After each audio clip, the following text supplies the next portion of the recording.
મકર સંક્રાંતિ પર્વને ધ્યાનમાં રાખી મહેસાણા જિલ્લામાં પ્રતિબંધિત ચાઇનીઝ દોરી તથા તુક્કલના વહેંચાણ અને સંગ્રહ સામે કડક કાર્યવાહી કરવા માટે ઉચ્ચ અધિકારીઓ દ્વારા આપવામાં આવેલી સૂચનાના આધારે લોકલ ક્રાઇમ બ્રાન્ચ મહેસાણાએ મહત્વપૂર્ણ સફળતા હાંસલ કરવામાં આવી છે।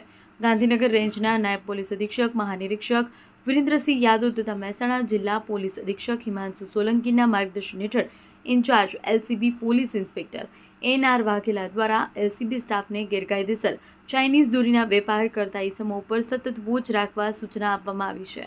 અનુસાર વિજાપુર પોલીસ સ્ટેશન વિસ્તારમાં પેટ્રોલિંગ દરમિયાન ખાનગી બાતમીના આધારે ગવાડા ગામે રહેતા ઠાકોર પરેશજી રજુજીના ઘરે પંચો સાથે રેડ કરવામાં આવી। રેડ દરમિયાન ઘરની આગળ આવેલા પતરાના ઢાળિયામાંથી 2 બોક્સ મળી આવ્યા હતા, જેમાંથી પ્રતિબંધિત ચાઇનીઝ દોરીના કુલ 85 રીલ મળી આવ્યા છે। દરેક રીલની કિંમત ₹500 મુજબ 42,500નો મુદ્દામાલ સ્થળ પરથી ઝડપી પાડવામાં આવ્યો છે। આરોપી વિરુદ્ધ કાયદેસરની કાર્યવાહી હાથ ધરવા માટે વિજાપુર પોલીસ સ્ટેશનમાં ગુનો નોંધવાની કાર્યવાહી હાથ ધરવામાં આવી છે। ચેતન પટેલ, મહેસાણા।